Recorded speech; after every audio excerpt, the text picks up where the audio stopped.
Hi, Joanna here. I'm with Venture Outdoors, and today I'm going to tell you a little bit about what to expect in your rainy kit. So yeah, let's get started. We have a whole bunch of fun activities planned, and I hope you enjoy them. Okay, alrighty, so we have a whole bunch of fun things to do in our rainy kits. I don't have everything here, so I will be showing some pictures of the finished product right here. And then afterwards, I'll show you what I have in person.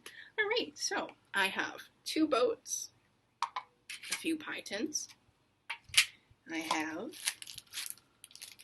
2 ponchos, a mason jar. It has all the little cool stuff on the side. Then we have the bug container. So what I don't have here is the weather guide, and then also I don't have the markers. But that doesn't mean that we can't use these to have a great and fun time. Okay, cool. So let's get started on some of these activities. Okay, so for this next activity, we're going to need our ponchos and also the markers. I'll show a picture right here. And what you're going to do with these is you're going to color your ponchos in any way you want. This could be on any surface, though you probably want to do this somewhere with an adult's permission so that you're not going to get marker everywhere and make it a little bit messy. So have fun with these, make whatever you want, and if you make a mistake, that's okay, because this is going to come off in the water. So whenever you're done, you can either, if it's raining outside or if it's a nice day and you just want to like take a hose and kind of do whatever, the options are limitless. So once you're done and you have a really pretty colored poncho, I unfortunately do not have the markers to color these in, but imagine with me, you've made your masterpiece. It's a beautiful rainbow poncho, like top of the line, 10 out of 10 would recommend. And you can go outside if it's raining, or if you just have a hose and you're like spraying someone down with it, you know, you get to watch all of that rainbow colors kind of wash off, and it's a really neat trick. You can learn a lot about the colors and everything, and it's really fun. And the nice thing about it is that once they dry, you can do it all over again. So it's like, get to be creative, but then also have a neat restart. So yeah, that is our coloring of our ponchos. Okay, so next, after we have the coloring ponchos, we have the boat races. So with that, you're going to take your 2 boats, and you're going to find a body of water. Let's go find a body of water. Just 1 second. Alrighty, so I have found some water to put my boats in. It's not quite as big or as exciting as a swimming pool or a bathtub, but you know, make do with what we got. So you can do a lot with these and kind of just something like this. You can always, like, any little items you have around the house, you can maybe put in here to see how many it takes to make this kind of sink, like this one is going here. You could also do other like fun things where you might like put a ring toss on these, or maybe a fishing game with like a little fishing hook to like see if you can try to catch one of these little circles. But the possibilities are endless with these. Though, if that's not up to your speed and you want to do something maybe outdoors while it's raining, these boats are perfect to use when it's kind of like raining and you might have an incline somewhere. So an example would be, so this is my example. This is my backyard. This kind of goes down to my driveway, but as you can see, it's a pretty steady, like, downward thing. And so when it rains, if it rains enough, you can try to see if the boats will go down. And if they do, great, you win. But if not, you know, it's still a fun experiment to try.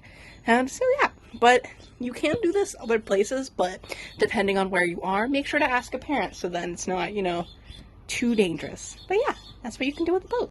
Okay, so we talked about the boats and like what we can do with them, and we also talked about the ponchos and how to make like really really cool artsy things. But now, let's say you don't want to do any of that. You want to be a baker, you want to run your own shop, we got you. Alright, so we have these cute little pie tins and mason jars. What we can do, you can do a whole bunch of stuff with these. You can fill up water in here and pretend that it's either flour or sugar, or if you ask your parents nicely, maybe you can use that stuff if it's readily available, but ask before you do that.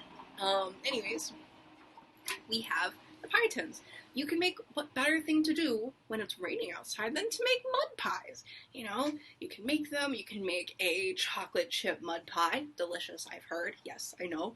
You can also make like strawberries, like strawberry shortcake, or like anything that's not a pie. You can make cupcakes for all you want. You know, the possibilities are endless to do with these cute little pythons. Yeah, so that's what you can do with the.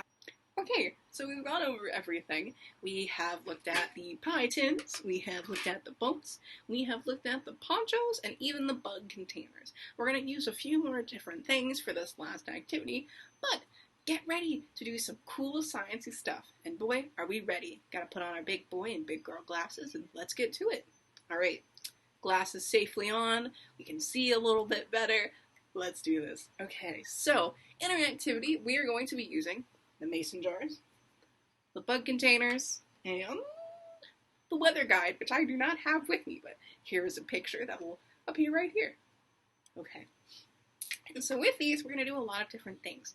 With the weather guide, we are going to be able to see what kind of weather's coming about. You can check whether or not there's a thunderstorm, or maybe it's just, you know, an overcast day, or overclouded day, and it's just, you know, really hot and humid.